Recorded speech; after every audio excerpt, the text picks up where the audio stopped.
أما بعد فأعوذ بالله من الشيطان الرجيم. بسم الله الرحمن الرحيم. ولو أنهم إذ ظلموا أنفسهم جاءوك فاستغفروا الله واستغفر لهم الرسول لوجدوا الله توابا رحيما. صدق الله مولانا العظيم وصدق رسوله النبي الكريم. إن الله وملائكته يصلون على النبي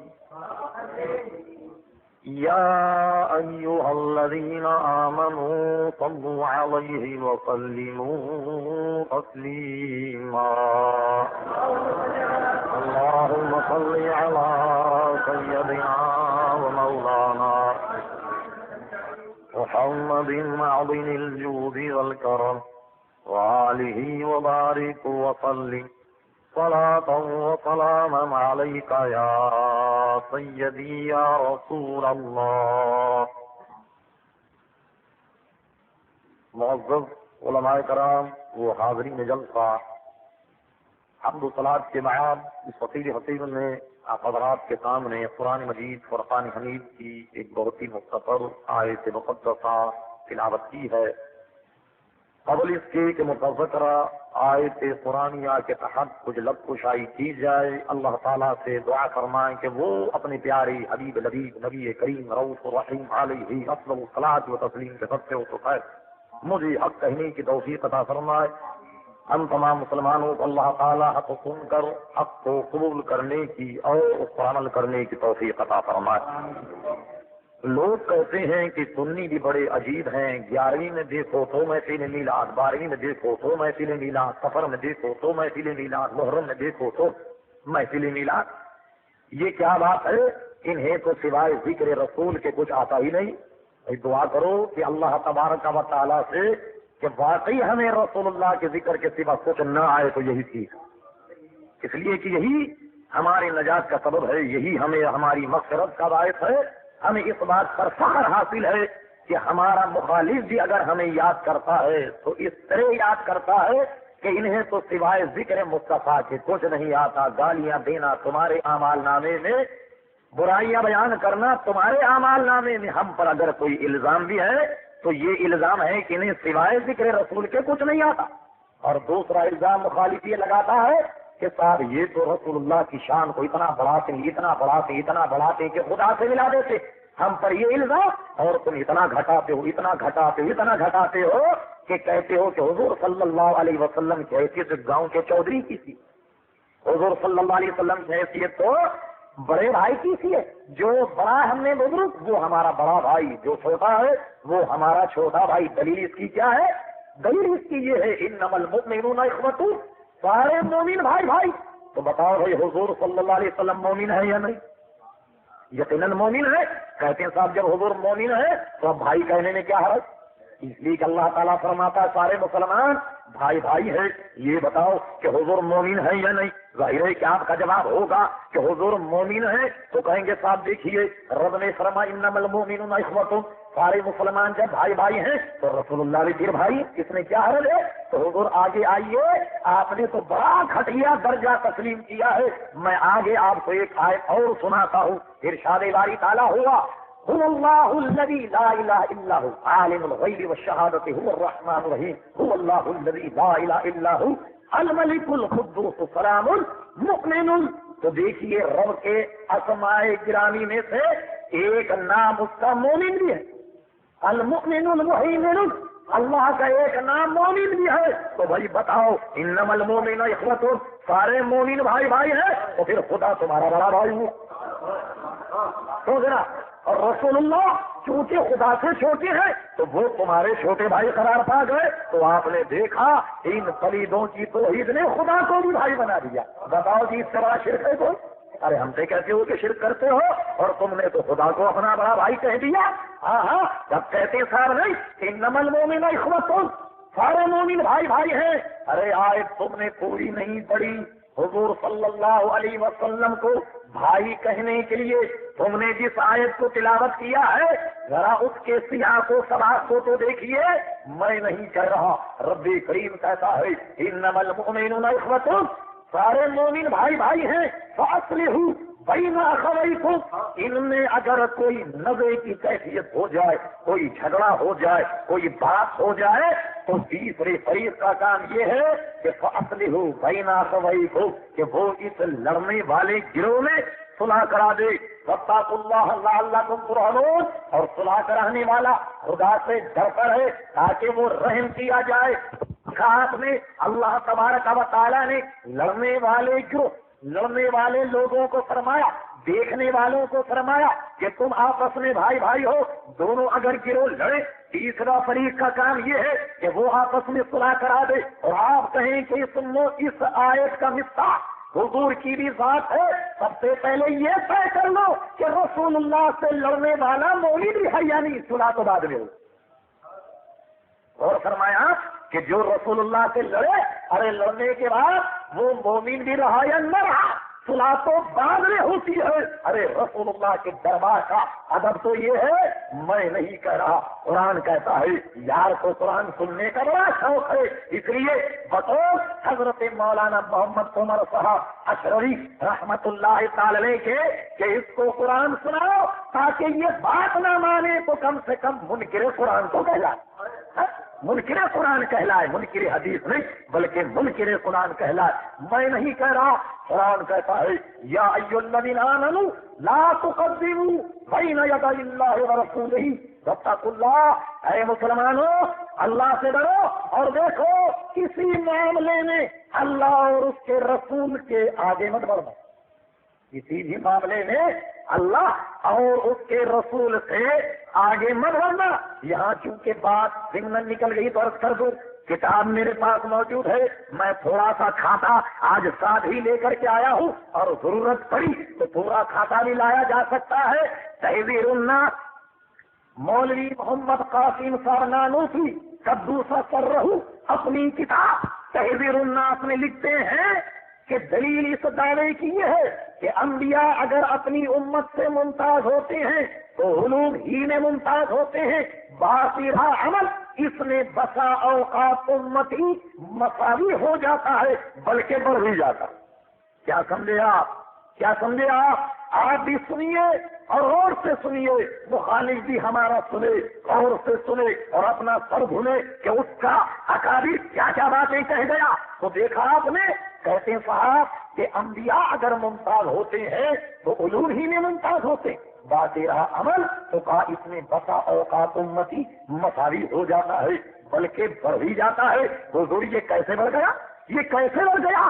آخر میں جب ان کا دم نکل رہا تھا تو منظور سبلی نے ہتھیلی لگاتے ہوئے فیصلہ کن منازع جو اس کی اپنی گویا تحریر شدہ کتاب ہے اس میں وہ یہ لکھتا ہے کہ اصل میں نانوتوی صاحب کا مقصد یہ تھا کہ جیسے کہ حضور صلی اللہ علیہ وسلم کی 63 سال کی عمر تھی، 40 برس کے بعد اعلان نبوت کیا، اور اعلان نبوت کے بعد ایک عرصے کے بعد نماز کی فرضیت کا حکم آیا کہ نماز پڑھی جائے. تو کہا دیکھو حضور صلی اللہ علیہ وسلم نے چند سال نمازیں پڑھی، اور ایک مسلمان جو پیدا مسلمان ہوا اس نے 15 یا 10 سال کی عمر سے نماز شروع کی اور وہ مرا 70 سال میں، تو گویا اس نے 55 برس یا 60 برس خدا کی عبادت کی ہے. یہ معنی ہے اصل میں کہ رسول اللہ سے امتی عمل میں بڑھ سکتا.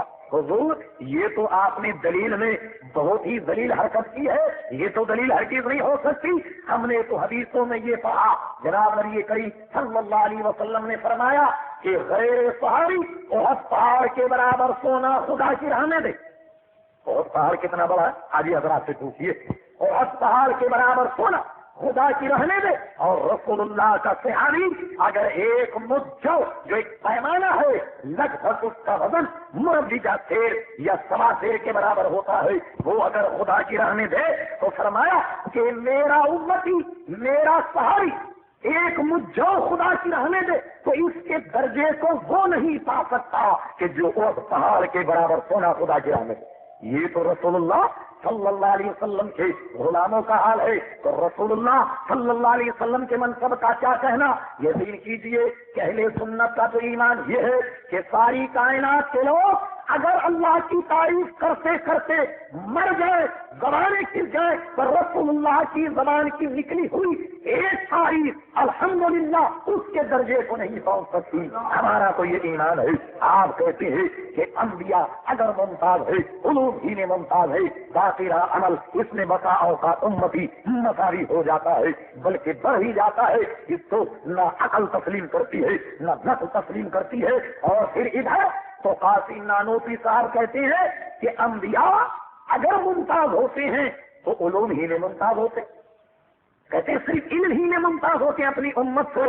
حضور آپ تو کہتے ہیں کہ انبیاء علم میں ممتاز ہوتے ہیں، اور وہ اشرف علی تھانوی صاحب جانوں کا دکھا رہے ہیں۔ حفظ الایمان میں اشرف علی تھانوی صاحب کہتے ہیں پھر یہ کہ حضور کی ذات مقدسہ پر علم غیب کا حکم کیا جانا بقول زید صحیح ہو تو دریافت الامر یہ ہے، اس علم سے مراد کل علم غیب ہے یا بعض علوم غیریہ مراد ہے، کل تو عقلاً و نقلاً محال ہے، بعض علوم غیریہ اگر مراد ہے تو اس میں حضور ہی کی کیا تخصیص ہے؟ ایسا علم غیب تو ہر جانور، ہر پاگل، جملہ فوائد غرض کے سارے اپنے رشتہ داروں کے نام لے دیا کہ یہ جیسا حضور کا علم ہے ایسا تو ہر جانور کو علم کہا نہیں صاحب، اس میں تو یہ کہا گیا، یوں کہا گیا، یوں تشبیہ دی گئی، یوں مثال دی گئی۔ میں ساری مثالوں کو چھوڑ دیتا ہوں، میں آپ کے سامنے اس کا ایک فوٹو رکھ دیتا ہوں، اس کا فوٹو رکھ دیتا ہوں، اور آپ اس کو عدالت میں چیلنج کریں تو دیکھیے میں بالکل اشرف علی تھانوی کی عبارت کو پلٹ کر ایک دوسرے انداز میں بیان کرتا ہوں۔ جناب صدر مملکت ضیاء الحق صاحب کی ذات مقدسہ پر صدارت کا حکم کیا جانا بقول زید صحیح ہو تو دریافت الامر یہ ہے کہ ان کی صدارت کل کائنات سے صدارت مراد ہے یا کائنات کے بعض حصے پر صدارت مراد؟ کائنات کے کل حصے پر تو صدارت عقلاً و نقلاً محال ہے، اور کائنات کے اگر بعض حصے پر صدارت مراد ہے تو اس میں صدر مملکت ضیاء الحق کی کیا تخصیص ہے؟ ایسی حکومت کو ہر الو کو اپنے گھونسلے پر حاصل، ہر لومڑی کو اپنی بھیڑ پر حاصل ہے، ہر کتے کو اپنی بیٹھنے کی جگہ پر حاصل ہے، لہذا سب کو کہا جائے کہ یہ صدر مملکت جنرل ضیاء الحق ہے۔ تو کہیے جناب اس میں صدر مملکت کی توہین ہوگی یا نہیں؟ اگر کہتے ہو نہیں تو آؤ چیلنج کرو کورٹ میں، مجسٹریٹ صاحبان، جج صاحبان یہ فیصلہ کر دیں کہ اس عبارت میں صدر مملکت کی کوئی توہین نہیں۔ یقیناً توہین ہے، جب صدر کی توہین ہو سکتی ہے تو رسول اللہ کی توہین نہیں ہو سکتی؟ یہ کیسی بات ہے، عجیب بات ہے۔ میں عرض کر رہا تھا ایک تو کہتا ہے کہ انبیاء علوم ہی میں ممتاز ہوتے، اور تھانوی جی کہتے ہیں، یہ تھانوی نہیں، یہ پوپ کراچی کا موجودہ پوپ ہے، گنگا بہے تو گنگا داس، جمنا بہے تو جمنا داس، گاندھی کی آندھی کے ساتھ ہم چلیں ادھر، ہوا ہو جدھر، ادھر کی بھی اور ادھر کی بھی، انٹرنیشنل آدمی ہے۔ واقعی اسی کا دل گردہ ہے، اسی کا دل گردہ ہے، کوئی غیرت مند آدمی کا کلیجہ اتنا بڑا نہیں ہو سکتا۔ یہ چھوٹے تھانوی کی بات نہیں کر رہا، بڑے تھانوی کی بات کرتا ہوں۔ وہ تو کہتا ہے کہ جناب علم گویا نبی کریم علیہ السلام کو ایسا علم ہے کہ ہر جانور، ہر پاگل، جملہ بھوائن کے لیے بھی حاصل ہے۔ ایک مثال، دوسری مثال خلیل احمد امبھیٹوی صاحب، نام بھی کیا وجہ ہے، اشرف علی تھانوی، خلیل احمد امبھیٹوی، مرتضی حسن دربھنگی، رشید احمد گنگوہی، ساروں کے ساتھ ایک نہ عجیب قسم کی پک لگی۔ وہ کیا کہتے؟ خلیل احمد امبھیٹوی صاحب کیا کہتے؟ مولانا عبدالسمیع صاحب رحمۃ اللہ تعالی علیہ نے میلاد کے موضوع پر، میلاد کے عنوان پر ایک رسالہ لکھا، اس کا نام تھا انوار ساطعہ۔ یہ رسالہ لکھا انہوں نے، جس میں انہوں نے ایک مثال دی۔ انہوں نے کہا جناب حضور صلی اللہ علیہ وسلم کو حاضر ناظر ماننے سے لوگ منع کرتے ہیں۔ تو فرمایا کہ جب لوگ اس کو منع کرتے ہیں تو دیکھو شیطان انسان کے خون کے ساتھ دوڑتا ہے، جہاں کہیں بھی آدمی ہو شیطان اس سے ورغلاتا ہے، آنن فانن میں مشرق سے مغرب تک گھوم لیتا ہے۔ جب شیطان کو اتنی قدرت حاصل ہے تو کیا رسول اللہ کو اتنی قدرت حاصل نہیں؟ اس کا جواب انوار ساطعہ کا جواب براہیم قاطعہ کے نام سے خلیل احمد امبھیٹوی صاحب نے دیا۔ وہ دیوبند کی مطبوعہ میرے پاس موجود ہے۔ وہ لکھتے ہیں کہ جناب شیطان کو یہ جو علم حاصل ہے یا یہ جو وسعت حاصل ہے یا جو کچھ اس کا تصرف ہے وہ قرآن کی نص سے ثابت کہتا ہے، وہ نص سے ثابت ہے، لیکن حضور صلی اللہ تعالی علیہ وسلم کے لیے کون سی نص ہے جو تمام نصوص کو رد کر کے ایک شرک ثابت کرتی ہے؟ آپ غور فرمائیں کہ شیطان کا علم تو کہتے ہیں قرآن سے ثابت ہے، مگر رسول اللہ کا علم قرآن کی کسی آیت سے ثابت نہیں ہے۔ یہ کیا بات ہے؟ اصل میں بات یہ ہے کہ ہم اور آپ جس کو اپنا بڑا سمجھتے ہیں اس کی بڑائی کرتے ہیں۔ اب یہ دیکھ لو یہ کس کی بڑائی کر رہا ہے؟ ہم کچھ نہیں کہتے، ہم کچھ نہیں کہتے، ہمیں جو سب سے زیادہ عزیز ہے ہم اس کی بڑائی کرتے ہیں، اور یہ کس کی بڑائی کر رہا ہے؟ آپ ان کی کتابوں سے خوب دیکھ سکتے ہیں، سن سکتے ہیں، پہچان سکتے ہیں، جان سکتے ہیں۔ میں عرض کر رہا تھا ایک صاحب تو کہتے ہیں کہ صاحب انبیاء اگر ممتاز ہوتے ہیں تو علم ہی میں ہوتے ہیں، مگر خانوی صاحب کہتے ہیں کہ جیسا حضور کا علم ہے ویسا ہر جانور کو معاذ اللہ الیاذ باللہ تعالی ہر پاگل کو ہے، جملہ بھوائن کو حاصل ہے، مجنون کو بھی حاصل ہے۔ دوسرا یہ کہتا ہے کہ شیطان کو بھی ایسا علم حاصل ہے۔ استغفر اللہ ربی، ہماری سمجھ یہ نہیں آتا۔ اور اس سے کچھ پہلے یہ لکھتا کہ علمی جین روح مبارک علیہ السلام کا تشریف رکھنا اور ملک الموت سے افضل ہونے کی وجہ سے یہ ہرگز ثابت نہیں ہوتا کہ علم آپ کا ان امور میں ملک الموت کے برابر بھی ہو، چھ جائے کے زیادہ۔ اس عبارت میں خلیل احمد امبیڈوی صاحب نے حضور صلی اللہ تعالی علیہ وسلم کے علم سے ملک الموت کے علم کو وسیع مانا، اور اس کے بعد علماء حرمین نے جب ان کی گرفت کی تو انہوں نے ایک اور رسالہ مارا نہلے پہ دہلا، وہ کیا ہے؟ المہند۔ المہند میں لکھتے ہیں کہ ہمارے علماء بارہا اس کی تصریح بیان کر چکے، اس کی تصریح کر چکے ہیں کہ جو شخص یہ کہے کہ فلاں کا علم نبی علیہ السلام سے زیادہ بس وہ ہمارے نزدیک کافر ہے۔ ارے بھائی ہماری سمجھ نہیں آتی، ایک کہتا ہے ایمان والا، دوسرا کہتا ہے کافر ہے، تو اب کیا ہے؟ دوسرا اسے کافر کہتا ہے، وہ اسے کافر کہتا ہے، اور ہم کہتے ہیں، ہم تو بہت سیدھے آدمی ہیں، ہم کہتے ہیں یہ دونوں سچے قسم خدا کی۔ ٹھیک ہے نا؟ دیکھو ہم کسی کی کوئی برائی نہیں کر رہے، وہ کہتا ہے تو کافر، وہ کہتا ہے تو کافر، ہم کہتے تم دونوں سچے، دونوں غلط تو نہیں کہہ رہا۔ ہم دیکھو کسی کو جھوٹا نہیں کہہ رہے، ہم کہتے ہیں یہ دونوں سچ کہتے ہیں اور حقیقت میں سچ کہتے ہیں۔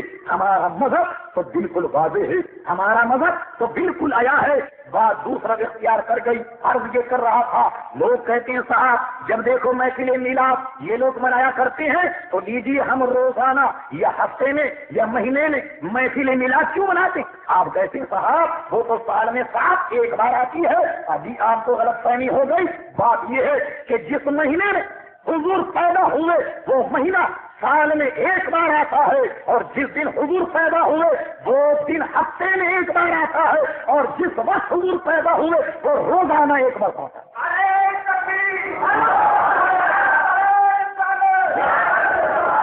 تو روز بھی اگر ہم محفل میلاد منائیں تو روز بھی محفل میلاد کا ایک وقت آتا ہے۔ میں عرض کر رہا تھا کہ ہمارا سر پھرا اگر ہم پر الزام بھی لگاتا ہے تو یہ الزام لگاتا ہے کہ سوائے ذکر رسول کے ان کو تو کچھ نہیں آتا۔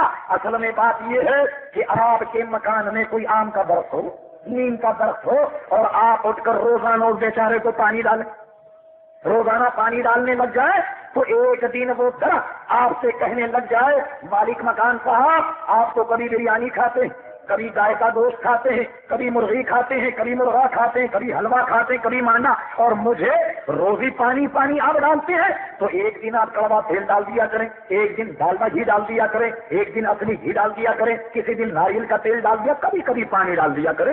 حضور بتائیے مجھے پیڑ میں اگر آپ ایک دن سرسوں کا تیل ڈال دیں، دوسرے دن کھوپرے کا ڈال دیں، کسی دن گھی ڈال دیں، تو اس پیڑ کا بیڑا غرق ہوگا یا نہیں ہوگا؟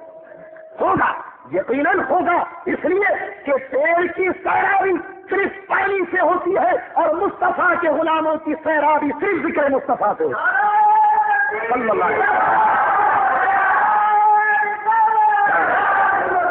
صبح ہو، شام ہو، دوپہر ہو، روز ہو، مہینے ہو، سال میں ہو، مگر ان کے ایمان کی سیرابی صرف ذکر مصطفیٰ سے ہوتی ہے۔ اس لیے الحمدللہ ہم مصطفیٰ کے ماننے والے ہیں، گناہگار اگرچہ ہیں لیکن باغی ہیں، گناہگار اگرچہ ہیں لیکن باغی نہیں ہے. اور یہاں پر سنا بڑے بڑے اکابر آئے اور بہت کچھ کہہ گئے, بڑی لمترانیاں ہاتھ گئے, کہا پر اس کا جواب نہیں ہو سکتا, یہ تو آدمی بڑا لاجواب ہے. بات اصل میں یہ ہے کہ ہماری حیثیت تو کچھ بھی نہیں.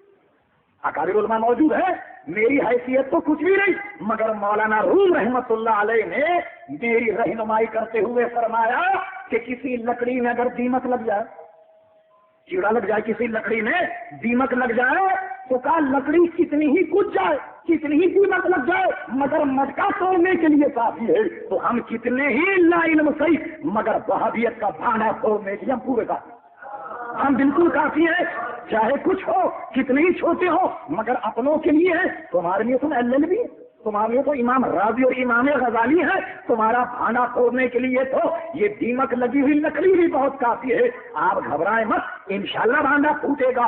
میں عرض کر رہا تھا الحمدللہ ہم جناب نبی کریم صلی اللہ علیہ وسلم کے ذکر کرنے والے ہیں. لوگ کہتے ہیں صاحب انہوں نے رسول اللہ کو اتنا بڑھا دیا, اتنا بڑھا دیا کہ خدا سے ملا دیا. ہم کہتے ہیں صاحب دیکھو بات سمجھنے کی ہے, آپ ایسا کریں کہ اللہ نے اور رسول اللہ نے ایک حد کھینچ دے تاکہ ہمیں یہ تو پتا چل جائے کہ رسول اللہ کی حد کہاں ختم ہوتی ہے اور خدا کی حد کہاں سے شروع ہوتی ہے. بات اصل میں یہ ہے حضور والا, تم نہ رسول اللہ کی حد بتا سکتے ہو نہ خدا کی حد بتا سکتے ہو. ارے تم کیا بتاؤ گے؟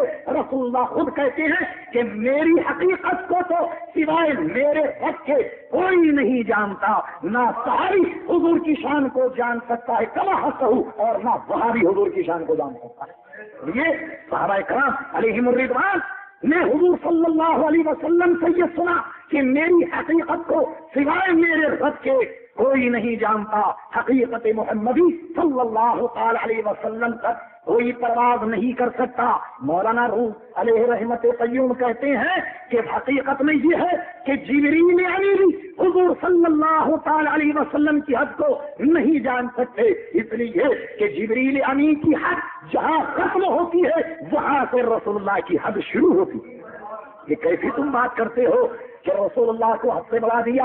ارے تمہارے جیسے نقطے حد کو کیا جانے, حد کو کیا جانے, تمہارے جیسے لوگ رسول اللہ کی حد کو کیا جانے. دیکھو رسول اللہ صلی اللہ تعالی علیہ وسلم کے حدود اگر تمہیں دیکھنا ہو, میں عرض کر رہا تھا رب کریم نے فرمایا ہے مسلمانوں اللہ اور اس کے رسول سے آگے مت بڑھنا. اور دیکھو تم بکواس کرتے ہو, قرآن براز کرتے ہو, ارے قرآن پڑھ کے دیکھو کہ رسول اللہ کا در کیا ہے.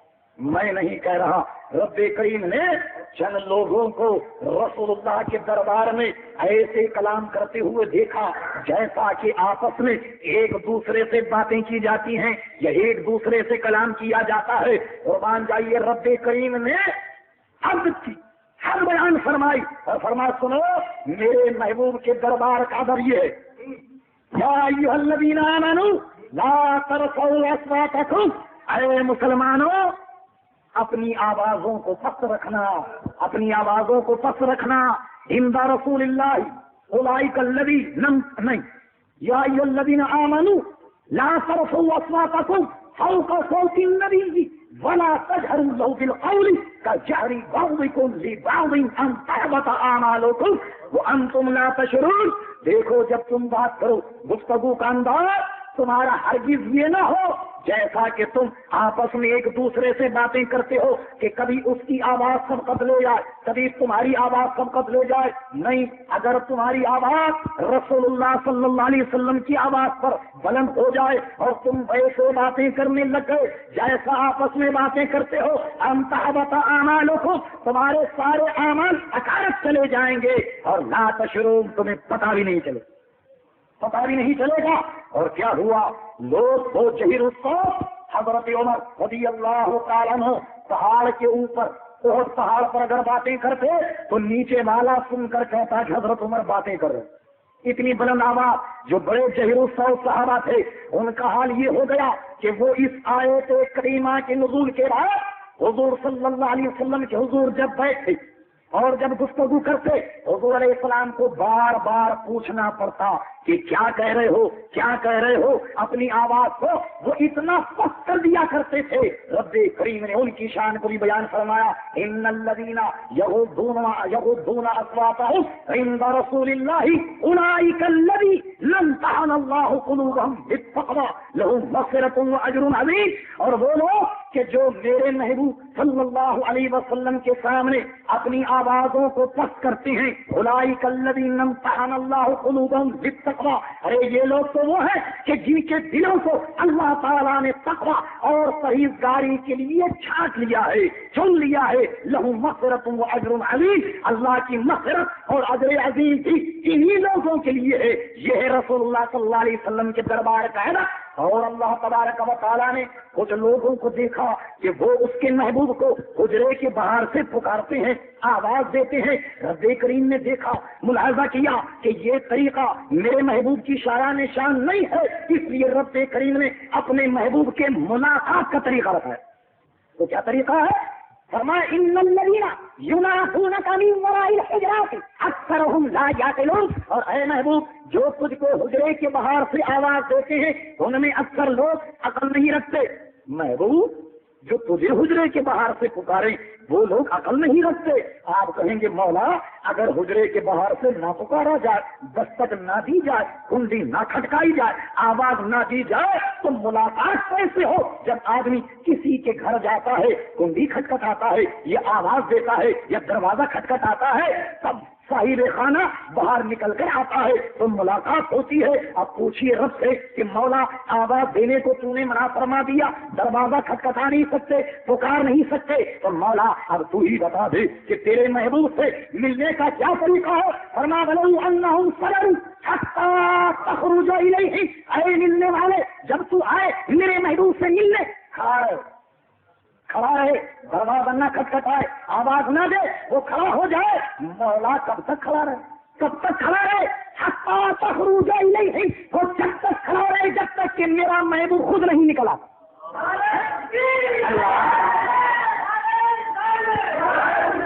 آپ نے دیکھا ملنے والا آواز نہیں دے گا، ملنے والا پکارے گا نہیں، مولا کب تک کھڑا رہے؟ حتی تخرج الیہ، وہ جب تک کھڑا رہے جب تک کہ میرا محبوب اب خود اپنے حجرے سے باہر نہیں آتا۔ لکان خیر لہ واللہ غفور رحیم، یہی اس کے حق میں بہتر ہے، اللہ تبارک و تعالیٰ غفور رحیم ہے۔ غور کیجیے آپ کہ وہ رب کریم جو اپنے محبوب صلی اللہ علیہ وسلم کا اتنا ادب بیان کرے، ملاقات کا طریقہ بیان کرے، بات کرنے کا ڈھنگ بیان کرے، اور جو لوگ بلند آواز سے بات کریں ان کو یہ کہے کہ تمہارے سارے اعمال اکارت چلے جائیں گے، پتہ یہ چلا کہ ہمارا مذہب، ہمارا دین ادب کا دین، ادب کا دین ہے، ادب کا مذہب ہے۔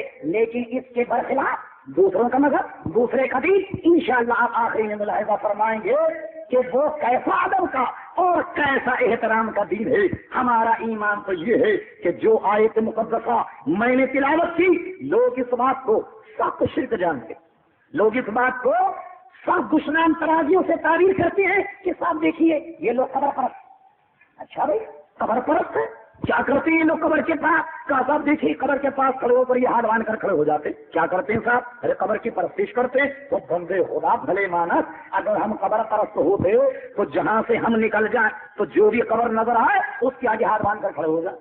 ایسا کیوں نہیں کرتے؟ بلکہ ہم کرتے یہ ہیں کہ ہر قبر کے آگے نہیں کھڑے ہو جاتے، بلکہ اس قبر کے پاس جاتے ہیں۔ مثال عرض کرتا ہوں کہ گاڑیاں گزرتی ہیں، دیکھا ہو آپ نے موٹریں گزرتی ہیں، سپاہی کھڑا رہتا جناب، ایک کسی کو سیٹی مارتا، کسی کو دھمکاتا، کسی کو ڈانٹتا، کسی کو ادھر بھیجتا، اور کوئی کار ایسی آ جائے کہ جس پر جھنڈا لگا ہو تو سپاہی صاحب سیدھے کھڑے ہو جاتے سلوٹ مارتے ہیں۔ تو بات حضور یہ ہے کہ ہم بھی اسی قبر کو سلوٹ کرتے ہیں جس پر جھنڈا لگا۔ ہر قبر کے آگے نہیں کھڑے ہو جاتے، ہر قبر کے آگے ہاتھ نہیں باندھتے۔ ارے قبر پرست تو وہ ہو کہ جو قبر کے پاس کھڑا ہو کر اور جناب بس کھڑا ہو جائے ہاتھ باندھ کر، چاہے کسی کی بھی وہ قبر ہو۔ بات اصل میں یہ ہے کہ شمع جب جلتی ہے، چراغ جب جلتا ہے تو آپ نے دیکھا ہوگا کہ دن میں کوئی پروانہ چراغ کے گرد نہیں گھومے گا۔ پر سیاسی حاضری دی تھی اور تم یہ کہو کہ اس میں سیاسی پھول چڑھائے تھے، سیاسی اس میں حاضری دی تھی، تو یہ سیاست کے نام پر مذہبی انداز میں دھوکہ دینے والے کو کیا کہا جاتا؟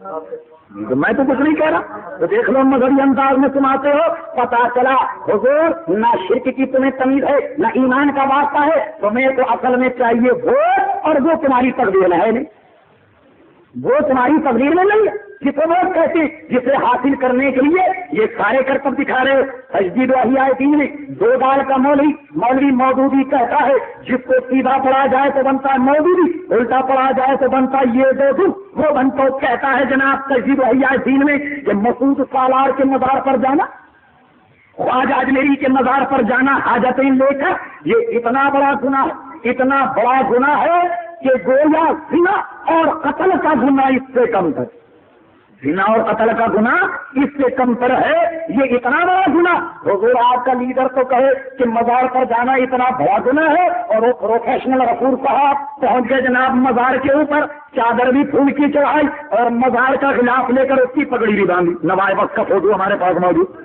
دیکھا ہوگا آپ لوگوں نے کسی ہے؟ وہ اخبار میں آیا کہ چادر جو مزار پر چڑھی، ہم سے کہتے صاحب یہ چادر والے، وہی چادر اس کے سر میں بندھی، دیکھا ہے یہ گنبد کی سزا، جیسی کہو ویسی سنو، تم نے جو فتوا ہم پر لگایا تو دیکھو مزار سے چادر اٹھا کر سر میں بھی باندھی اور پھول کی چادر بھی مزار پر چڑھائی، حضور اب کہو کہ قبر پر جانا قتل اور زنا کے زنا سے بھی گویا بدتر ہے، تو کہیے پروفیسر صاحب آپ نے اتنے بڑے گناہ کا ارتکاب آخر کیوں کر دیا؟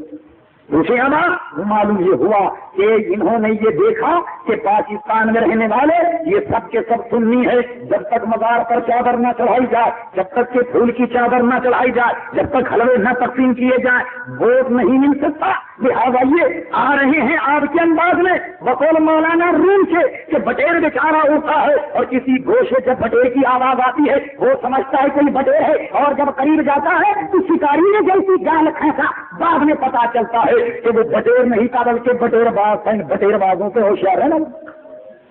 یہ جب تک بٹیر کی بولی نہ بولے گا بٹیرا نہیں پھنسے گا، یہ سنی کی بولی بول رہا ہے، اس لیے کہ سنی ہٹ جائے کوئی تو یاد ہے اہل سنت جماعت ہوشیار، اپنی مذہب سے ہوشیار، اپنے دین سے ہوشیار۔ یہ جو آپ کو گندم نما جو فروش نظر آ رہے ہیں ان سے ذرا اپنے ایمان کو ہوشیار رہیے گا، یہ سب طرح طرح کی بولیاں بول رہے ہیں، اصل میں یہ سب کے سب شکاری۔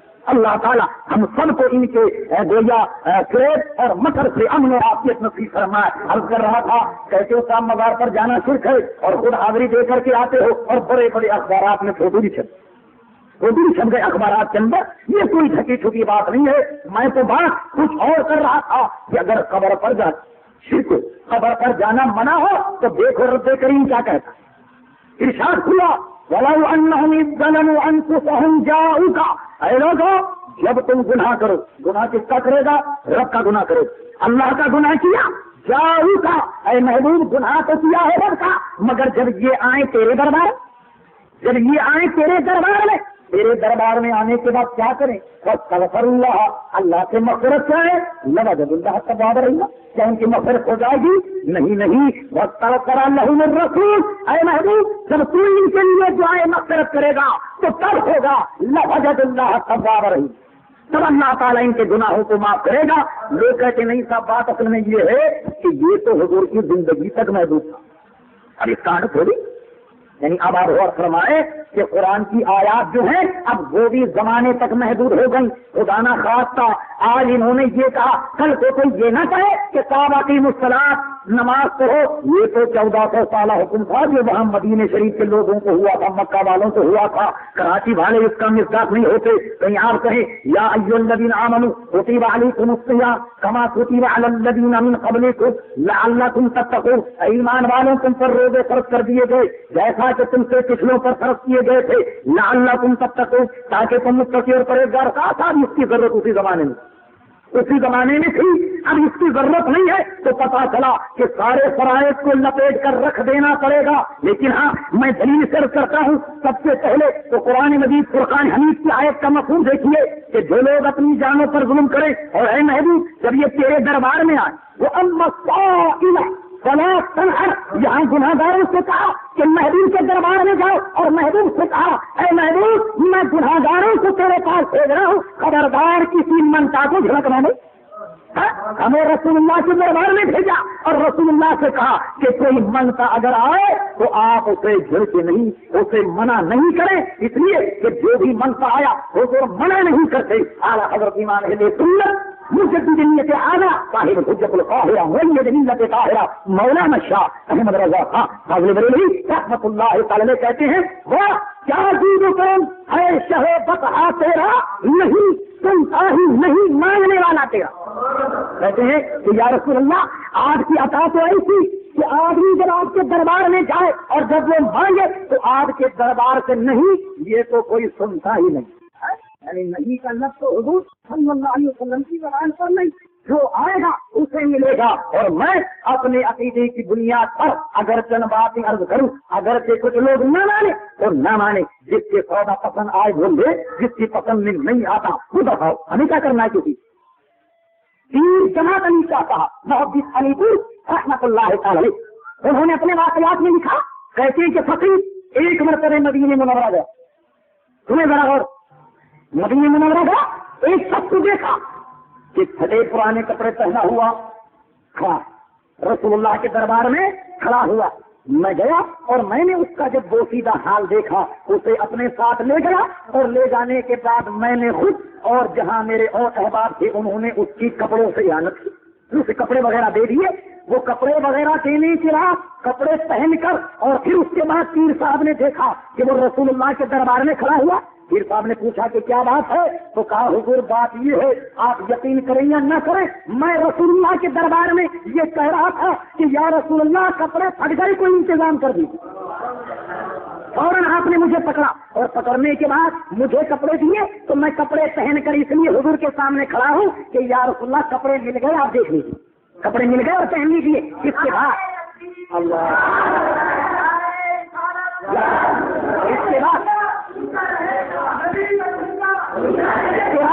امیر ملت پیر جماعت علی شاہ صاحب محدث علی پور رحمۃ اللہ تعالی فرماتے ہیں، فقیر جب دوسرے سال مدینے منورہ گیا اور جعلی اقدس کے پاس جب گیا تو اسی شخص کو دیکھا کہ ننگے سر کھڑا ہوا، کچھ کہہ رہا تھا رسول اللہ کے دربار میں۔ میں اسے پھر لے آیا اور لانے کے بعد میں نے اس کو ننگے سر دیکھ کر اپنے شوق کے لیے میں نے کشمیری ٹوپی بنائی، یہ تاثری ٹوپی ہے نا، اس زمانے میں بنتی تھی کشمیر، یہ بہت قیمتی ہوا کرتی، بڑی پسندیدہ ہوا کرتی تھی۔ فرمایا میں نے اسے رسول اللہ کے دربار میں دیکھ کر ننگے سر میں نے اپنی کشمیری ٹوپی نکال کر اس کے سر پر رکھ دی، تو وہ قہقہ لگا کر ہنسنے لگا۔ میں نے کہا ارے بھلے مانس کیوں ہنس رہا ہے؟ تو آدمی نے کیا کہا، وہ آدمی کیا کہتا، کہتا پیر صاحب آپ یقین کریں یا نہ کریں، میں حضور کے دربار میں کھڑے ہو کر یہ کر رہا تھا کہ یا رسول اللہ کوئی ٹوپی نہیں پہنوں گا، اور اگر پہنوں گا تو کشمیری پہنوں گا، اگر پہنوں گا تو کشمیری پہنوں گا۔ تو کہا یہ آپ نے کشمیری ٹوپی مجھے عطا فرمائی، اور یہی میں رسول اللہ کے دربار عرض کر رہا تھا۔ حضور ہم سنیوں کا ایمان تو یہ ہے، اور سنو اب تمہارے شیخ کی بات جس کو تم بھی شیخ مانتے ہو ہم بھی مانتے ہیں، امام اعظم امام الائمہ شاہ عبدالحق محدث دہلوی رحمۃ اللہ تعالی تمام اکابر علماء دیوبند کی سند شیخ عبدالحق محدث دہلوی سے ملتی ہے، اس لیے کہ ہندوستان میں سند حدیث لانے والے حضرت شاہ عبدالحق محدث دہلوی رحمۃ اللہ تعالی ہے۔ مولوی اشرف علی تھانوی نے لکھا کہ بعض ایسے محدثین ہیں کہ جن کی حاضری روزانہ رسول اللہ کے دربار میں ہوتی ہے، ان محدثین میں سے ایک شاہ عبدالحق محدث دہلوی۔ شاہ عبدالحق محدث دہلوی تاریخ مدینہ جذب القلوب الی بیان المحبوب میں حیات النبی کا باب باندھتے، اور اس میں اس باب میں تمام وہ حدیث وہ روایات کہ جو حیات النبی پر دلالت کرتی ہیں ان کا تذکرہ کیا، ان کو نقل کیا، اور نقل کرنے کے بعد خود اپنا تجربہ لکھا، خود اپنا واقعہ بھی لکھا۔ وہ واقعہ کیا تھا؟ کہنے لگے کہ ایک دن فقیر رسول اللہ کے دربار میں کھڑا ہوا، حضور کے دربار میں کھڑا ہوا تھا، اور حضور صلی اللہ علیہ وسلم کے دربار میں کھڑا ہوا، دل میں یہ سوچ رہا تھا، دل میں یہ خیال آیا کہ یا رسول اللہ میں آیا ہوں بڑے دور سے اور میں آپ کا مہمان ہوں، آپ نے میری دعوت نہیں کی، آپ نے میری دعوت نہیں کی۔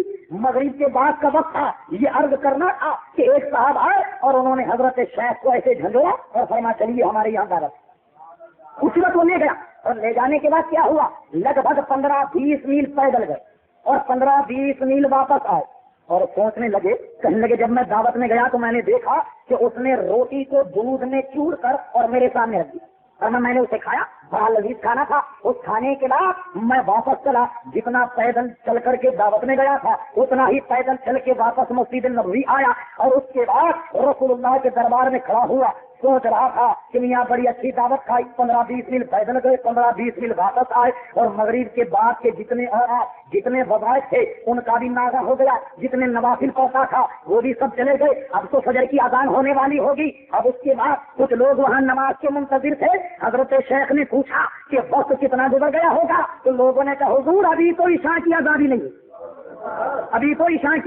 ہوئی۔ تو حضرت شیخ لکھتے ہیں میں سمجھ گیا کہ یہ دعوت تھی میری رسول اللہ نے کی، یہ میری دعوت رسول اللہ نے کی تھی۔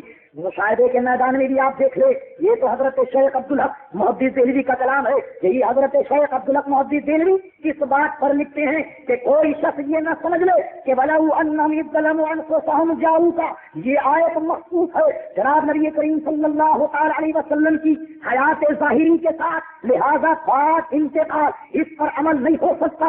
اس کا بھانا حضرت شیخ عبدالحق محدث دہلوی نے کھول دیا، اور حضرت شیخ لکھتے ہیں کہ حضور علیہ السلام کے انتقال کے 3 دن کے بعد، حضور کے وصال کے 3 دن کے بعد ایک اعرابی آتا ہے اور حضور صلی اللہ علیہ وسلم کے مزار پر انوار کے قریب کھڑا ہو گیا، اور حضور صلی اللہ علیہ وسلم کے مزار کی مٹی اٹھا کر اپنے سر میں ڈالتا اور زاروں قطار روتا اور کہتا وَلَوْ أَنَّهُمْ إِذْ ظَلَمُوا أَنفُسَهُمْ جَاءُوكَ فَاسْتَغْفَرُوا اللَّهَ وَاسْتَغْفَرَ لَهُمُ الرَّسُولُ لَوَجَدُوا اللَّهَ تَوَّابًا رَحِيمًا، اور زاروں قطار رو کر کہتا کہ یا رسول اللہ صلی اللہ علیہ وسلم، اللہ تبارک و تعالیٰ نے جو قرآن آپ پر نازل فرمایا اس میں ہم نے یہ کہا کہ گناہ گاروں کو آپ کے دربار میں بھیجا گیا ہے، تو اے میرے آقا میں بہت سیاکار بچار ہوں اور اپنی مغفرت اپنی نجات کے لیے آپ کے دربار میں حاضر آ گیا ہوں، یا رسول اللہ کرم فرما دیجیے تاکہ میرا کام تمام ہو جائے۔ حضرت شیخ لکھتے ہیں اس حدیث کے راوی حضرت علی رضی اللہ عنہ ہے، فرماتے ہیں میں نے اپنے کانوں سے سنا کہ رسول اللہ کی قبر انور سے آواز آئی کہ جا تیری نجات ہو گئی۔ پتا چلا کہ یہ آیت حضور کی زندگی تک مخصوص نہیں ہے۔ آج بھی اگر کوئی صحیح نیت سے حضور کے دربار میں جائے اور اللہ سے توبہ کرے، رسول اللہ بھی اس کے لیے توبہ کر لے، رسول اللہ بھی اس کی مغفرت کا سامان کر دے، لوجد اللہ توابا رحیما، اللہ تبارک و تعالیٰ اس کے تمام گناہوں کو معاف کر دے گا، اور وہ اللہ تبارک و تعالیٰ کو بڑا رحیم اور کریم پائے گا۔ پتا چلا کہ یہ آیت حضور علیہ السلام کی زندگی کے تک محدود نہیں ہے، بلکہ آج بھی اگر کوئی جائے تو رسول اللہ صلی اللہ تعالی علیہ وسلم کا دربار کھلا ہوا ہے۔ اور یہ میں نہیں کہہ رہا ہوں، یہ ساروں نے کہا۔ آج کا جسارت آپ نے پڑھا ہوگا، آج کے جسارت میں ایک صاحب نے مدینہ منورہ سے خط لکھا مدینہ منورہ، اور وہ جسارت میں چھپا۔ آپ کو جانتے ہیں یہ بیچارہ روزانہ ایک نہ ایک جسارت کیا ہی کرتا۔ جسارت کا مطلب بے لگام کا بولا، مختصر ترجمہ غرض یہ، اس نے کیا خط چھاپا کہ صاحب کسی نے یہ کہا کہ نورانی میاں حضور علیہ السلام کے دربار میں آئیں، اور ہم بھی وہاں جاتے ہیں اور عبادت اور ذکر و اذکار کرتے ہیں ریاض الجنہ میں بیٹھ کر، اور حضور صلی اللہ علیہ وسلم کے حضور دونوں سلام پڑھتے ہیں، صلاۃ و سلام عرض کرتے ہیں۔ جس کا جواب آ جائے وہ حق پر ہے، اور جس کا جواب نہ آئے سمجھ لو کہ وہ ناحق ہے۔ حضور شرط لگانے سے پہلے کم سے کم اپنے کھاتے کا مطالعہ تو کر لیا ہوگا۔ وہ آپ کا اسماعیل دہلوی نے تو تقویت الایمان رحیمیہ کتب خانہ دیوبند یوپی کی مطبوعہ میرے پاس موجود ہے، وہ یہ لکھتا ہے صفحہ نمبر 50 پر کہ جناب نبی کریم صلی اللہ علیہ وسلم نے فرمایا کہ میں بھی ایک دن مر کر مٹی میں ملنے والا۔ تو حضور جو مر کر مٹی میں مل جائے تو آواز کیسے دے گا، کلام کا جواب کیسے دے گا؟ پتا چلا اصل میں کہ ان بیچاروں کو اپنے کھاتے کا بالکل علم نہیں ہے، بولے چلے جاتے ہیں یہ سمجھتے ہیں کہ سامنے والے بالکل بے وقوف ہے، جو کہیں گے وہ آمنا صدقنا سب ٹھیک ٹھاک ہے۔ میں یقین سے کہتا ہوں کہ آپ ان کی کتب کا تقابلی مقابلہ اگر آپ کریں تو یہ کچھ کہتا ہے، وہ کچھ کہتا ہے، وہ کچھ کہتا ہے، یہ کچھ کہتا ہے۔ عجیب آپ کبڈی دیکھیں، ایک ہی سوالات دو مفتی کو بھیج دیں، وہ کچھ کہے گا، وہ کچھ کہے گا، تیسرا کچھ کہے گا، چوتھا کچھ کہے گا۔ آپ کے سامنے موجود ہے، آپ جس دن چاہے سارا ریکارڈ دیکھ سکتے ہیں، کوئی ڈھکی چھٹی بات نہیں ہے۔ لیکن الحمدللہ اہل سنت و جماعت اس کو یہ شرف حاصل ہے کہ جیسا ظاہر ہے ویسی باطن ہے، جیسے ہم اندر سے ہیں ویسے ہی باہر سے ہیں، اس لیے کہ ہمیں کسی اور بات پر فخر فخر ہو یا نہ ہو، لیکن اس بات پر ضرور فخر ہے ہم رسول اللہ کے غلام ہیں، اور رسول اللہ صلی اللہ علیہ وسلم کی محبت ہمارے دلوں میں ہے۔ اور یہ محبت ایسی نہیں کہ چند سرخیوں کی تقریر ہمارے دل سے نکال دے، ہرگز نہیں۔ یہ محبت ایسی نہیں ہے، آپ نے دیکھا ہوگا کہ کوئی آدمی اگر شراب پی لے، اسے 2-4 نیمبو پلا دو تو اس کا نشہ حرن ہو جاتا ہے، لیکن عشق مصطفیٰ یہ ایسا نشہ ہے، نہ کھٹائی سے جاتا ہے، نہ تلوار سے جاتا ہے، نہ جان سے جاتا ہے۔ یہ نشہ ایسا ہے کہ یہ اترا نہیں کرتا۔ میں نہیں کہہ رہا، حضرت سبحان رضی اللہ تعالیٰ عنہ دربار رسالت میں حاضر ہے، عرض کرتے ہیں یا رسول اللہ قیامت کب آئے گی؟ قیامت کب آئے گی؟ حضور صلی اللہ علیہ وسلم نے فرمایا کہ یہ تو بتا میرے صحابی کہ تو نے اس دن قیامت کے لیے تیاری کیا کی؟ کیا تیاری تو نے کی ہے قیامت کے لیے؟ تو صحابی رسول کیا کہتے ہیں کہ میں نے اتنی نمازیں پڑھی نہیں، روزے بہت رکھے ہیں نہیں۔ کہتے ہیں یا رسول اللہ نمازیں تو پلے نہیں، روزہ تو پلے نہیں ہے، عمل تو پلے نہیں ہے، لیکن ہاں ایک عمل ہے اور وہ یہ ہے کہ یا رسول اللہ آپ سے محبت رکھتا ہوں، سوائے آپ کی محبت کے کچھ بھی نہیں۔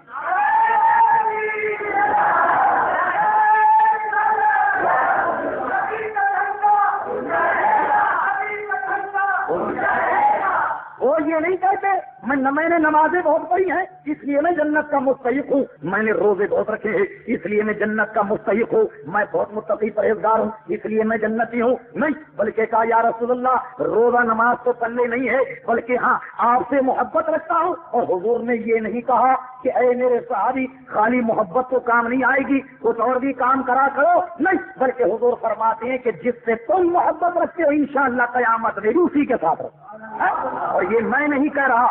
دوسری بات، ایک صحابی رسول صلی اللہ علیہ وسلم گھر سے صرف اس ارادے سے چلے رسول اللہ کے دربار میں آئے تو زاروں قطار رو رہے ہیں۔ حضور نے پوچھا اے میرے صحابی کیوں رو رہے ہو؟ عرض کیا یا رسول اللہ جب گھر گیا تو دل میں خیال آ گیا۔ کیا خیال آیا؟ کیا خیال آیا؟ کہا خیال یہ آیا کہ میں نے گھر جا کر یہ سوچا کہ آپ تو اللہ کے نبی ہیں اور میں آپ کا غلام ہوں، کل قیامت کا میدان جب برپا ہوگا، آپ جب جنت میں جائیں گے تو آپ کسی اعلیٰ اور عرفہ جنت میں جائیں گے، میں غلام ہوں، میری جنت کوئی اور ہوگی، مجھے اس فکر نے رلا دیا کہ وہاں آپ سے ملاقات کیسے ہوگی۔ بتائیے دنیا کا معاملہ، بات ہو رہی ہے قیامت کی، بات ہو رہی ہے جنت کی، یہاں تک کہ اللہ تبارک و تعالیٰ نے باضابطہ ایک آیت نازل فرما کر ان کے دل کی تشفی کی ہے کہ وہ لوگ کہ جو رسول اللہ صلی اللہ تعالی علیہ وسلم کے مطیع اور فرما بردار ہیں وہ سب انہی لوگوں کے ساتھ ہوں گے کہ جن کے وہ مطیع اور فرما بردار ہے، نبیوں میں، صدیق میں، شہید اور صالحین، ان کا حشر انہی کے ساتھ ہوگا۔ میں نہیں کہہ رہا، یہ رسول اللہ صلی اللہ تعالی علیہ وسلم کے اصحاب کا ایمان ہے۔ جنگ احد کا موقع، جنگ احد کا موقع ہے، صحابی رسول جب نکلتے ہیں جنگ کے میدان میں، جیسے ہی وہ میدان میں قدم رکھتے ہیں ایک تیر نکلتا ہے اور کسی کافر کے چلے سے اور ان کے دل میں پیوست ہو جاتا ہے اور وہ دل پر ہاتھ رکھ کر اللہ سے دعا کرتے ہیں کہ مولا یہ میرا آخری وقت ہے، میں چاہتا ہوں کہ مرنے سے پہلے تیرے محبوب کا دیدار کروں۔ کھڑے ہو گئے اور دل پر ہاتھ رکھ کر اپنی نگاہوں سے رسول اللہ کو تلاش کرنا شروع کر لیا، رسول اللہ کو تلاش کرنا شروع کیا۔ جب رسول اللہ نظر آئے تو اسی طرح گھسٹتے حضور کے قدموں تک گئے اور آپ نے حضور علیہ السلام کے قدموں سے اپنے رخساروں کو رگڑنا شروع کر دیا اور جناب نبی کریم صلی اللہ علیہ وسلم کے قدموں میں صحابی رسول کو موت آتی ہے۔ سبحان اللہ، کیا کہنے، آستانے پہ تیرے سر ہو، اجل آئی ہو اور اے جانے جہاں تو ہی تماشائی ہو، ارے تمہاری قسمت پر تو فرشتوں کو بھی رشک آئے گا، ہم تو ان کے ماننے والے ہیں، ہم تو ان کے چاہنے والے ہیں، یہ ہمارا وہ فلسفہ، یہ ہے وہ محبت، اس لیے کہ وہ سب کے سب رسول اللہ صلی اللہ علیہ وسلم کے صحابی وہ حقیقت میں صحابی تھے، وہابی نہیں تھے، ورنہ یہ سوچتے بتائیے صاحب کہاں کلمہ پڑھنے والا منہ اور کہاں جناب یہ داڑھی والا رخسار اور حضور کے طلبوں سے نکلا جائے۔ ارے ہاں وہ جانتے تھے کہ یہ طلب حضور صلی اللہ علیہ وسلم کے یہ وہ ہے کہ جس کے طلبوں کو عرش نے بوسے دیے ہیں، وہ ان کا ایمان، ان کا مد نظر یہ تھا، اس لیے انہوں نے اپنے رخساروں کو حضور کے طلبوں پر رگڑنا شروع کر دیا۔ اور اگر کوئی اعتراض کرے تو دیکھیے خدام الدین کا مدنی نمبر، حسین احمد مدنی صاحب کے انتقال پر لاہور کے شیخ القرآن صاحب نے مضمون لکھا، کہتے ہیں کہ میں نے ایک مرتبہ حسین احمد مدنی صاحب کی محبت میں ایک آدمی کو اپنا داڑھی کا بال نکال کر دیا۔ حضور کیوں دیا؟ کہنے کی اس لیے دیا کہ یہ داڑھی کا بال لے جاؤ اور حسین احمد مدنی صاحب کے جوتے میں اسے رکھ دو، پھر کیا ہوگا؟ کہ اس غرض سے میں نے بھجوایا جوتے میں رکھنے کے لیے وہ بال، تاکہ جب حضرت جوتا پہنے تو ان کے جوتے میں میری داڑھی کا بال ہوگا، اس لیے میری مغفرت ہو جائے گی۔ ارے حضور بات یہ نہیں آپ کی داڑھی ہے اس قابل کہ وہاں جائے، مغفرت کی بات نہیں ہے۔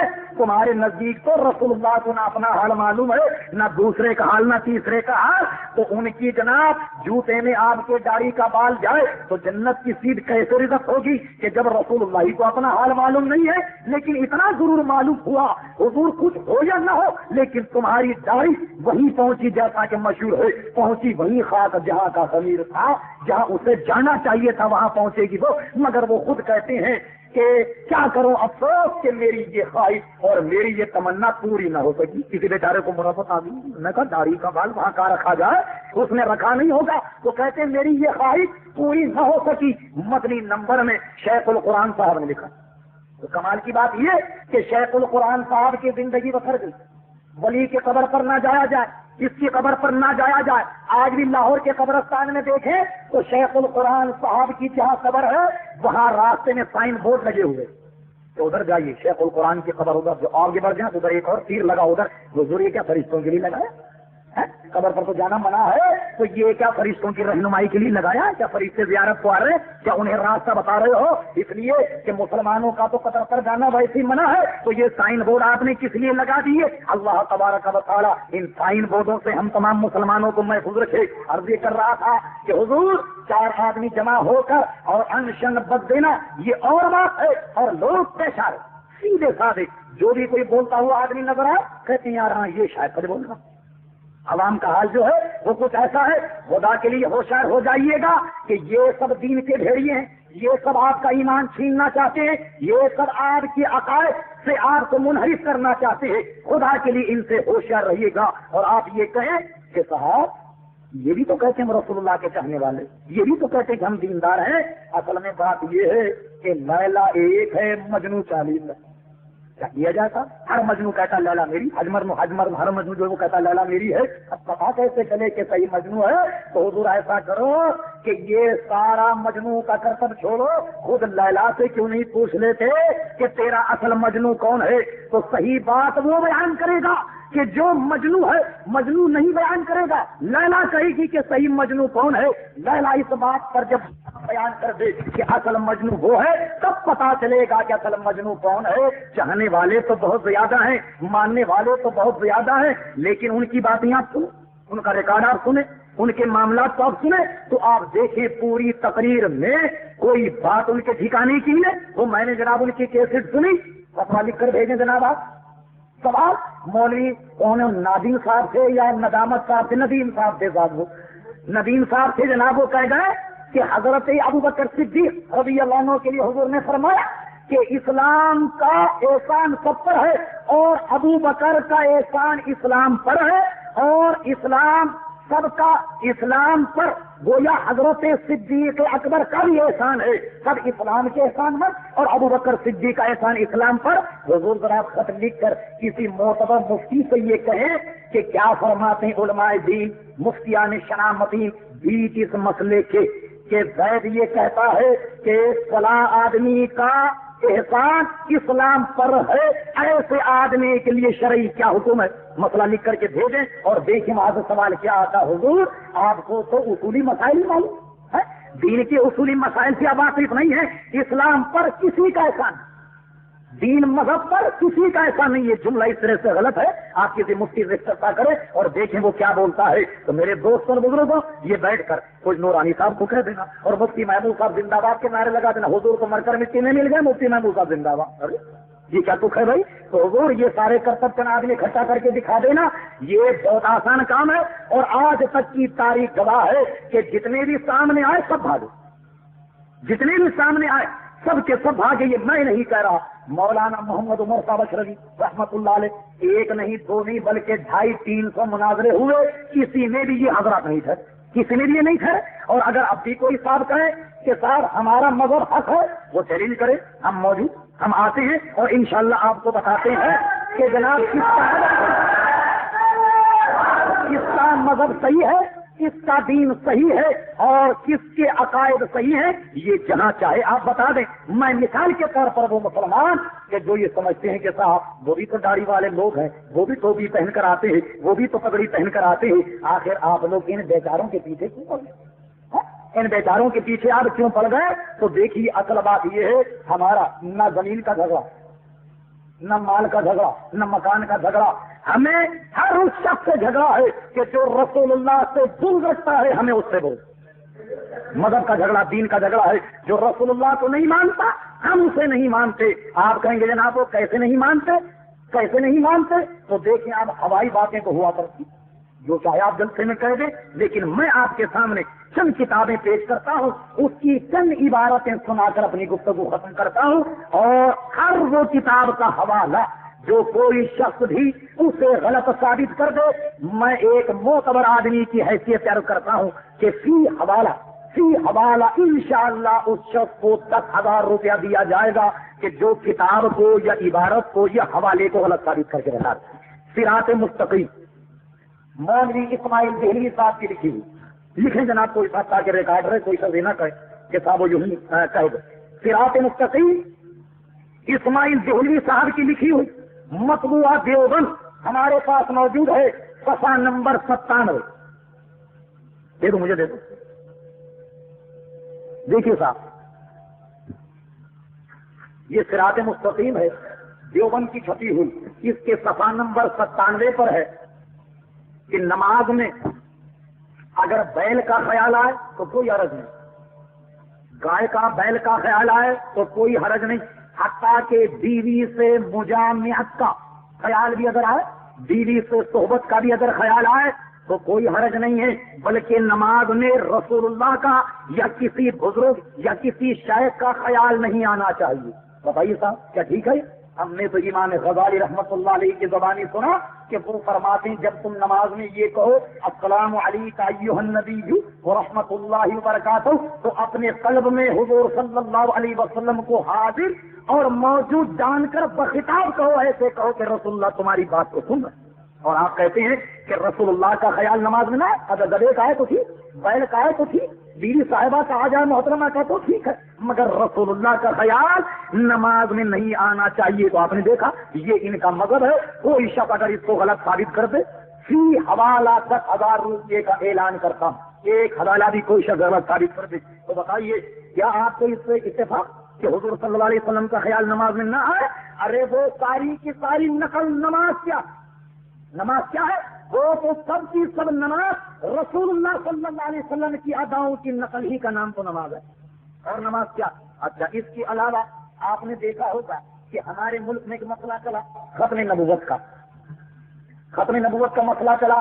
قادیانیوں کو غیر مسلم اقلیت قرار دیا گیا کس وجہ سے کہ صاحب یہ کہتے ہیں کہ غلام احمد قادیانی نبی, یہ کہتے ہیں ختم نبوت پر ان کا ایمان نہیں.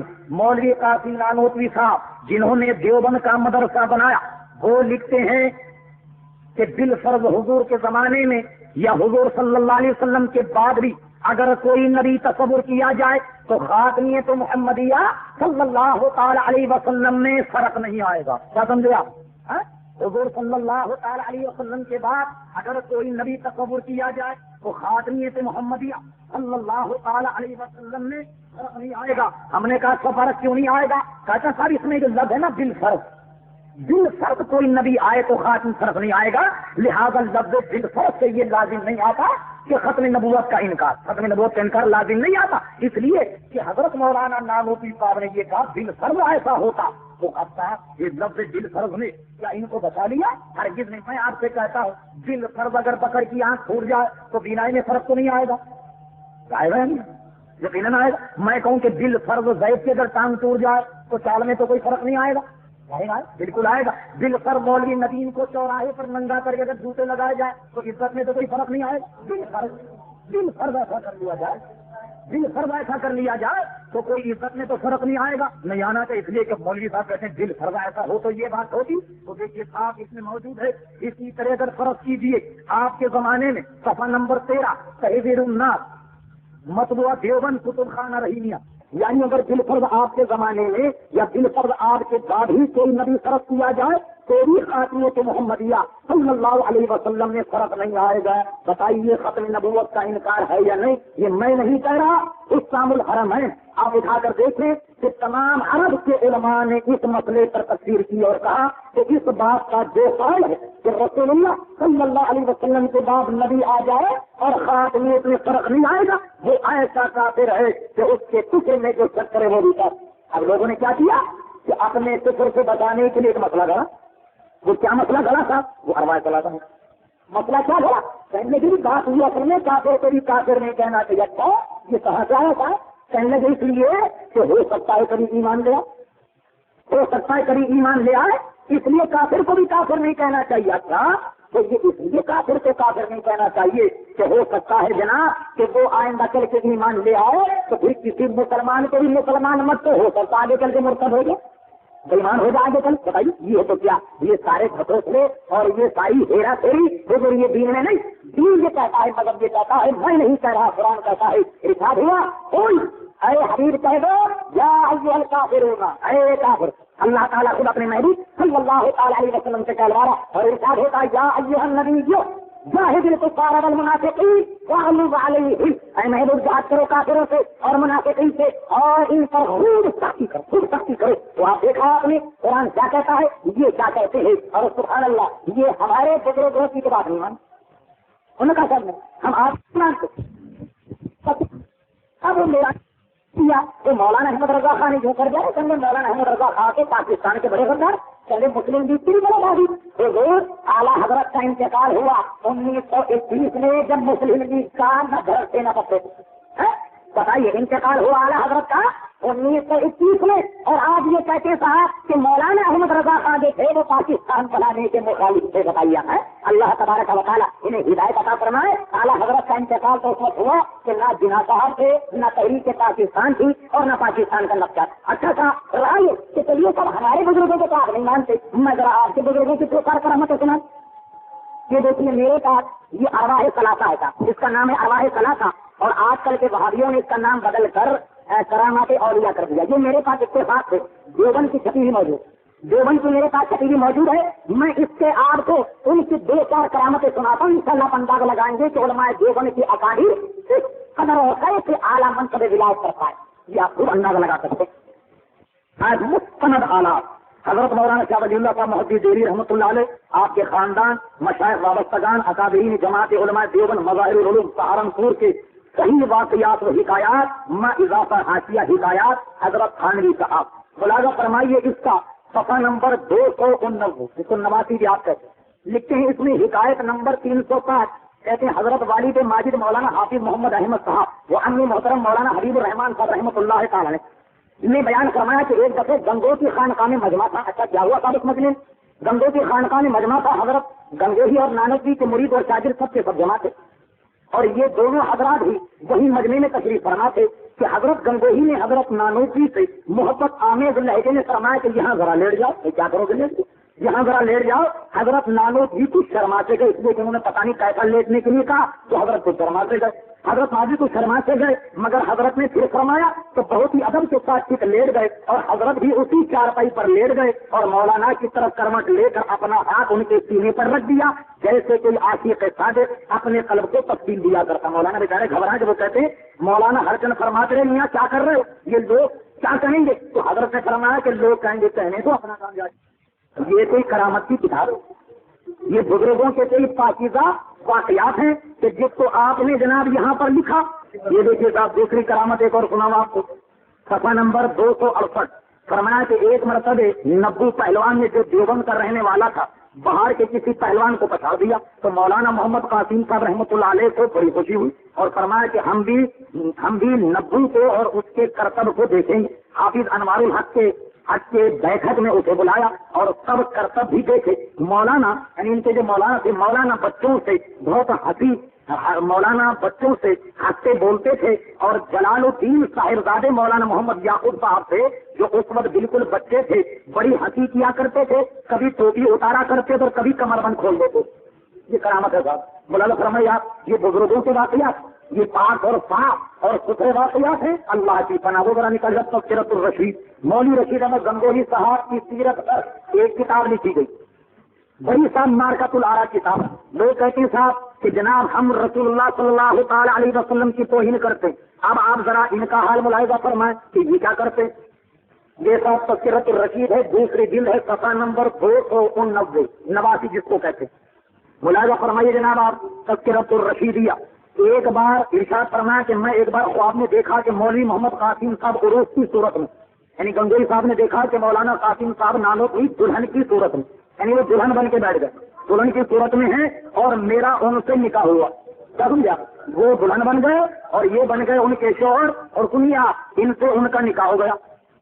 اچھا صاحب ان سے نکاح ہوا، اور تو جس طرح سن اور شوہر میں ایک دوسرے کو فائدہ پہنچتا نا، اس میں لکھا ہوا، میں نہیں کہہ رہا اس میں، لیکن میں اسی کی بات بتاتا ہوں، نکاح ہوا تو جس طرح سن اور شوہر میں ایک دوسرے کو فائدہ پہنچتا ہے، اسی طرح مجھے ان سے اور انہیں مجھ سے فائدہ پہنچا۔ بتائیے صاحب یہ کرامت ہے کہ بتائیے بڑے بڑے دیوبند کے مولوی جو کتار باندھنے والے یہ کیا کرتے تھے دیوبند میں، ایسے صاحب دیکھا کرتے کہ صاحب وہ دلہن بن گئے اور ہم دلہا بن گئے، جو دلہن کو فائد پہنچتا ہے وہ ان سے ان کو پہنچا، اور جو دلہن کو دلہے کو ہوتا ہے وہ اس کو ہوا۔ اب یہ کیا فیصلہ صاحب ہماری تو کم سے کم سمجھ نہیں آیا۔ اب یہ آپ حضرات جانتے ہیں پرانی عمر کے لوگ، میں اس معاملے میں کوئی بھی تذکرہ نہیں کرنا چاہتا۔ اب آپ غور فرمائیں کہ الزام ہم کو دیتے ہیں تو پھر اپنا نکل آیا کہ مترادف آپ ہمیں کہتے ہیں کہ جناب رسول اللہ صلی اللہ تعالیٰ علیہ وسلم کے گستاخ ہیں اور یوں ہیں اور فلاں ہیں اور یوں بڑا بڑا کر کراماتیں بیان کرتے ہیں، اور ان کا حال آپ کے سامنے موجود ہے۔ کسی نے وہ حکایت بھی ہے کہ رشید احمد گنگوہی صاحب اور قاسم نانوتوی صاحب اپنے استاد حاجی امداد اللہ صاحب مہاجر مکی کے متعلق لکھتے ہیں کہ ایک مرتبہ رسول اللہ صلی اللہ تعالیٰ علیہ وسلم کو خواب میں دیکھا کہ آپ نے فرمایا کہ حاجی امداد اللہ صاحب کے مریدوں کا کھانا میں پکاؤں، تو حضور صلی اللہ علیہ وسلم نے فرمایا کہ تو یعنی حاجی امداد اللہ صاحب اتنے بزرگ ہیں کہ ان کے کھانا پکانے کا گویا مجھے شرف حاصل ہو اور میں ان کا کھانا پکاؤں گا۔ اور اس پر فخری انداز میں لکھتے ہیں کہ حاجی صاحب کے ایک تو مولوی قاسم نانوتوی صاحب مہمان بنے اور دوسرے رشید احمد گنگوہی صاحب۔ مطلب یہ ہوا کہ ان سے حضور صلی اللہ علیہ وسلم کے ہاتھ کا پکا ہوا کھانا کھانے کا ان کو شرف۔ یہ دیکھ لیں آپ، یہ معتبر کتاب ہے، جو صحابی اس کو غلط ثابت کر دے میں کی حوالہ 10,000 روپے انعام دینے کے لیے تیار ہوں، میرے پاس موجود ہے۔ اب میں آپ سے پوچھتا ہوں، بتائیے کہ آپ اس اسٹیج پر بیٹھ کر علماء اہل سنت کے خلاف جتنی بھی آپ بکواس کرتے ہیں اس میں کتنی صداقت ہے اور اس میں کتنی سچائی ہے، اور جناب نبی کریم صلی اللہ علیہ وسلم کو جیسا کہ آپ نے کہا کہ وہ ہمارے بڑے بھائی، واقعی ان کے نزدیک بڑا بھائی تو بڑا بھائی، بلکہ حضور صلی اللہ علیہ وسلم کی حیثیت کس سے بھی کہیں دوسری وہ بتاتے ہیں۔ براہ قافیہ نکالی، براہ قافیہ میں کی عبارت ہے کہ ایک صالح فخر عالم علیہ السلام کی زیارت سے خواب میں مشرف ہوئے اور حضور صلی اللہ علیہ وسلم کو اردو میں کلام کرتے دیکھ کر پوچھا، صفحہ نمبر 26 نکالو۔ حضور صلی اللہ علیہ وسلم کو اردو میں کلام کرتے دیکھ کر پوچھا کہ یا رسول اللہ آپ تو عربی ہیں، آپ کو یہ کلام کہاں سے آ گئی؟ تو حضور صلی اللہ علیہ وسلم نے فرمایا، کیا فرمایا حضور صلی اللہ علیہ وسلم نے کہ جب سے علماء مدرسہ دیوبند سے ہمارا معاملہ ہوا ہم کو یہ زبان آ گئی۔ اس کے بعد لکھتا مصنف کہ سبحان اللہ اس سے رتبہ اس مدرسے کا معلوم ہوا، یعنی یہ مدرسہ وہ ہے کہ جس نے حضور صلی اللہ علیہ وسلم کو اردو پڑھائی، الیاذ باللہ تعالیٰ۔ وہ جب آپ نے دیکھی نا تذکرۃ الرشیدیہ، اس میں لکھا ہوا ہے کہ مولوی رشید احمد گنگوہی صاحب کے پاس ایک لڑکی ہے، میوات ایک مقام ہے انڈیا میں، وہ وہاں کی رہنے والی ایک لڑکی آئی تو گنگوہی صاحب نے پوچھا کہ تمہارے والد کئی دن سے نہیں آئے، کیا بات؟ تو لڑکی نے کہا کہ ان کو 33 ہو گئی، 33 لگ گئی۔ تو گنگوہی صاحب نے نسخہ بتایا، کیا نسخہ بتایا؟ وہ تذکرۃ الحاشیہ، اس میں حاشیے میں ہے تذکرۃ الرشید کے کہ گنگوہی صاحب نے فرمایا کہ جمن کی کھپن لے کر صحیح میں رگڑ کے تھلے نہ گیر کے پلا دینا، یعنی ہر دوسرے حرف پر تجدید واجب۔ تو حضور آپ کہتے ہیں کہ ہم نے تو حضور کو اردو پڑھائی ہے، تو کیا ایسی اردو پڑھائی آپ نے حضور کو جیسی کہ آپ نے اپنی کتابوں میں لکھی ہے؟